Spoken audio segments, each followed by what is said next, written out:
Welcome. This is David Boles, Human Meme. Today's topic, 7 Playwriting Truths.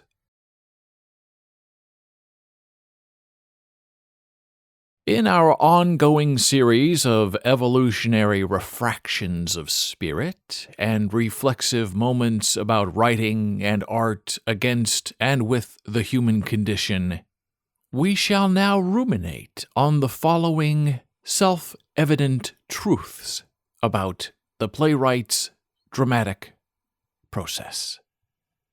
1. Always write stage directions. You are the first director of your play. You alone decide when people enter and exit and where they stand and where they go and how they behave with each other. You are also the original actor and set designer and lighting designer and producer. Set the lights and build the set right there on the page in your descriptions. And be precise.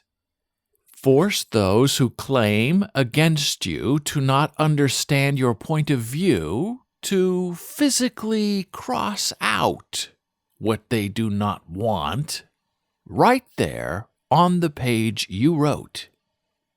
And then after they've done that, after they've actually crossed out what you wrote on the page, and there are people who do that, run away.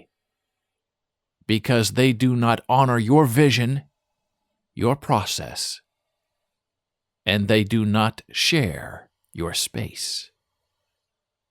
2. Adapt nothing. Adaptation is an art. I've discussed it many times here in this Human Meme podcast. And adaptation, I have come to understand, is better left to lesser talents. Have you noticed 99% of all Broadway musicals, both new and old, are based on movies? Yes, it's a disappointing fact and truth in evidence. Why is that?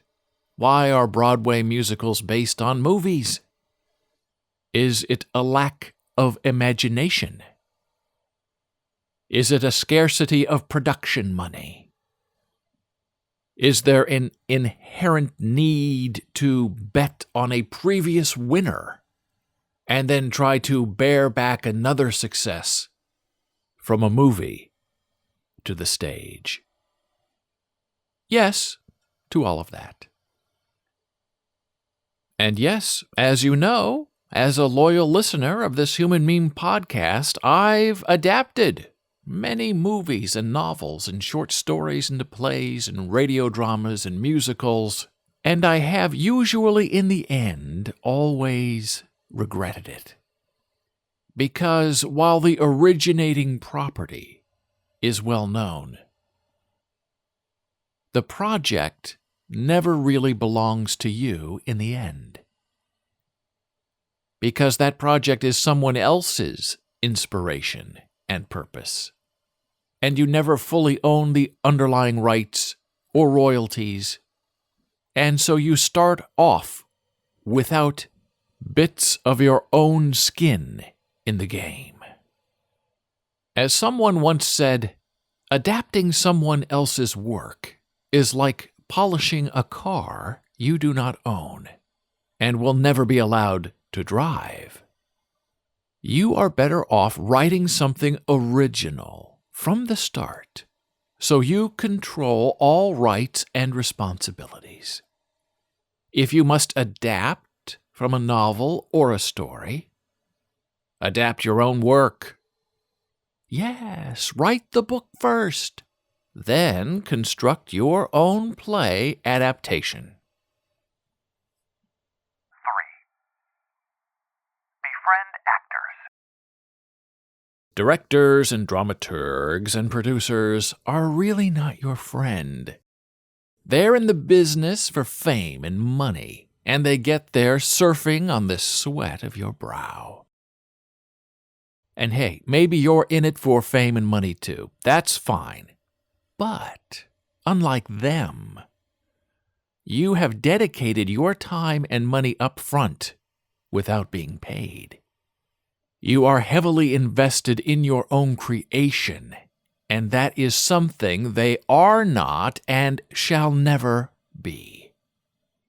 You are the originator of your own work. Do not share author credit with directors or choreographers or anyone else in the process chain who puts claim to your author royalties. Writers write, directors stage, choreographers dance. Know the difference. Define it down. Own your own work. Now, actors, on the other hand, are a lot like you. They suffer, they work on their craft for free a lot of the time. And maybe they make it big, or maybe they don't. But the actor is always there, ready to create something living for you. Actors are the life force that brings a character alive. You can direct your own play, but acting in your own play is something difficult and narrow and risky because you are stuck in an extreme context. Make good company of your fellow actors, because, in the end, they will always save you and salvage you from a bad scene. 4. Have a vision. You must have an aesthetic that matters to you. And that can include a writing style or a way of staging a scene a certain way on the page. And people, as part of the process, will want to try to change your work and modify your style to fit their needs. Do not give in. Do not give up in what you believe. It is your name on the paper first. Defend your vision, even if it means sustained conflict and accusations against you for being non-collaborative. And always remember, the collaboration accusation is a misnomer. Collaboration is a cudgel that will be used against you to make you behave and to deconstruct. Collaboration was invented to force playwrights into giving up what they believe and how they construct. And remember, those who are demanding you go along and collaborate are the very people who are absolutely not collaborating with you, as they are giving up nothing in their demands of you. 5. Write lyrics. Lyric writing for songs can help you sustain a playwriting career by expanding your talents into mainstream songs or musicals. I've made more money writing lyrics than I have earned writing books or articles or films or plays. There is money in the rhyme. And yes, Broadway musical lyrics must rhyme. True rhymes, not near rhymes. Rhyme is important and vital, and you must master it. Proper rhyming is the difference between a professional lyricist and the amateur. Writing lyrics enhances you. Writing lyrics gives you a sense of rhythm and cant. And cant is spelled C-A-N-T, no apostrophe. And a lyric can readily differentiate between how different characters speak differently to each other on stage. It's a powerful weapon. Make your lyric sharp and quick. Don't write a lyric that drags on and on and on by the yard. A right lyric always makes you think and wonder and contemplate the beauty of a perfectly pre-shaped thought. Be crisp, be witty if you can, make your lyric scan, and you will make a lot of money. And remember, a lyric is not a poem. A lyric demands a melody to be complete. The poem stands alone. 6. Know the classics. While you may not want to adapt the classics, but you can, and you would own the adaptation outright because the classics, the works, are in the public domain. And in reading the classics, you are demonstrating you want to know what came before you, and what worked, and what didn't work. And that is valuable information for you because those classic works are the history of you. You build upon that foundational knowledge, and you begin to see how the master playwrights formed their plots and created their characters. Being in the know is important to saving yourself a lot of time wishing and wondering what might happen. While all those juicy plots are right there from history, waiting for your exploitation of them in your own work. 7. Direct your own play. We previously touched on the idea of you directing your own play, and why not? You are the source of origin, and nobody can say you don't know what your play is about. And yes, if you hang around enough and work enough, there will be people out there in your community, your theatrical society of friendship and collaborators, who will actually dare to tell you to your face that you have no idea what your play is about. And to that, I say, rubbish. Do not fall for it. People who try to imprint their vision into your work are not worth your time. They cannot be convinced. They do not understand your play, so they accuse you of not understanding your play, so they may redefine your play in their context. You know your vision. You master your word. You are the benevolent ruler of universes. Remember, don't forget, you know what's best. You are empowered. So direct what you write. You should be the director of record for the first staging of every play you write, period.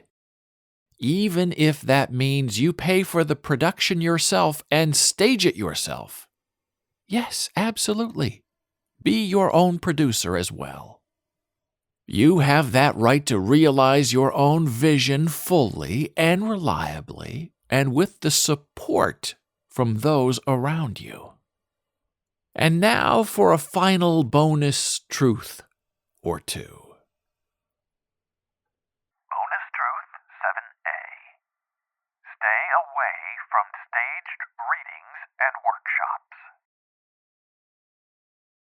Staged readings are of the day and of your doom. A workshop play, a staged reading of your play is not a play, it is a radio drama. Plays need to be acted out, fully realized, memorized, staged, and have added spectacle to even begin to understand what works and what does not. And a staged reading at a workshop really realizes none of that, because an audience is important, and perfection is vital.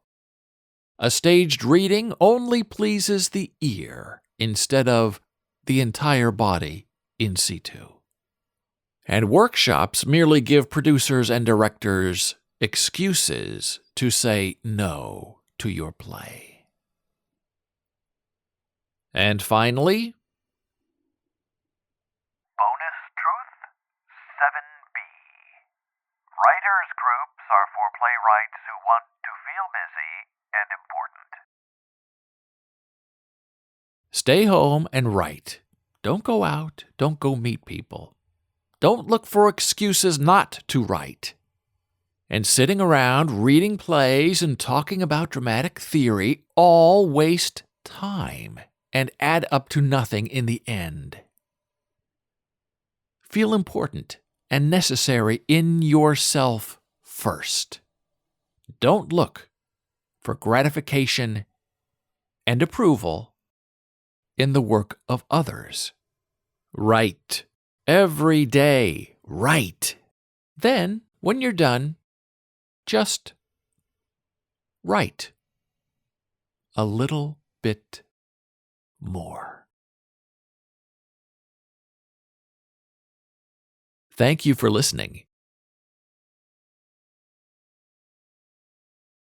Be a human meme.